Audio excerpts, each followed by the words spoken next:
Greetings, friends. This is Ranjan De Silva, your Team Leadership Catalyst. Today I would like to talk to you about the concept of EQ and IQ.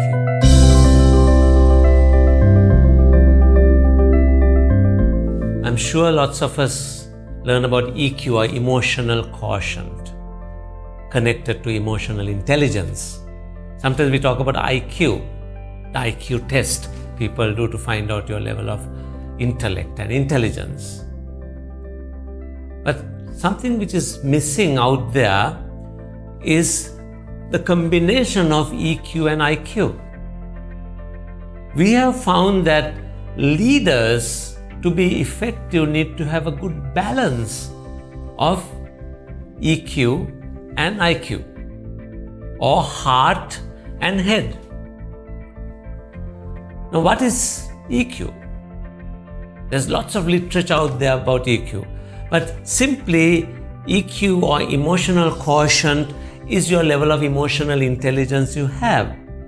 How much do you feel for your team members? How much of heart do you use when you make a decision? For example, let's say one of your team members who are really on a busy project, deadline-driven project, needs to take urgent leave because of a bereavement in the family. Now, a person who is more IQ-driven would look at the leave record and see how much leave they have available and say, you have already used up your leave, this project is deadline driven, we have to get this to the customer, so I'm sorry, we can't give you leave. That is a more IQ oriented answer where you use facts and figures for the decision. Whereas the EQ oriented answer would be to understand, so who passed in the family, so what kind of funeral rituals do you have, how many days do you need for it, who can back up for you, is there anyone competent in your team who could actually look after your work till you come back? Is there a possibility of connecting with the team on and off, because this is also deadline driven? So try to understand the real issue the team member is going through and then come up with a solution, and that is more EQ based solution, which also has a little IQ. And by that example we see that great leaders need to have a good mix of EQ and IQ.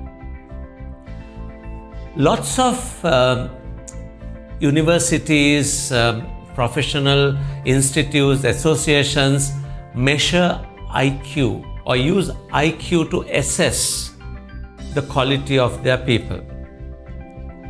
But something which is not being taught and measured is the EQ, the emotional quotient.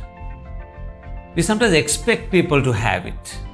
But interestingly, our research has shown that some have high levels of EQ, some have high levels of IQ, some have a good balance of EQ and IQ.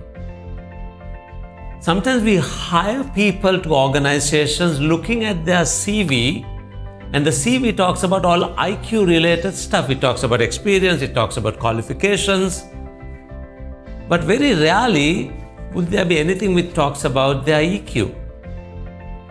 Sometimes we do use our interview methods and conversations to find out whether there is EQ, and that is only if the organization values EQ.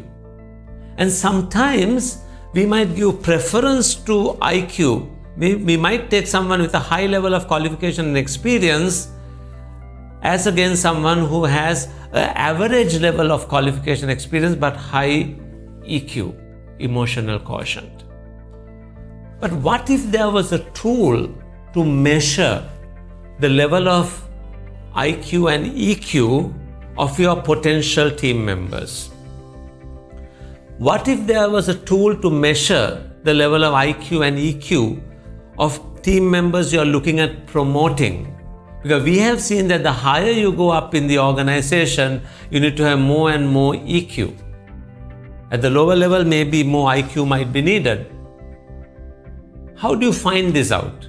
And for that, Sensei has developed an IQ EQ test, where you could go online to sensei-assessments.com, do an assessment and get an instant report which tells you what percentage of IQ have you got, what percentage of EQ have you got. I do invite you to do the test. It will be so valuable for you and for your team members. And once you do that, if you want this to be done for more of your team members, or if you want some coaching or development or training in the area of EQ and IQ to find the right type of balance, please do contact us. We'll be happy to talk to you and find out how best we can help you. Till then, I wish you all the best. Thank you so much.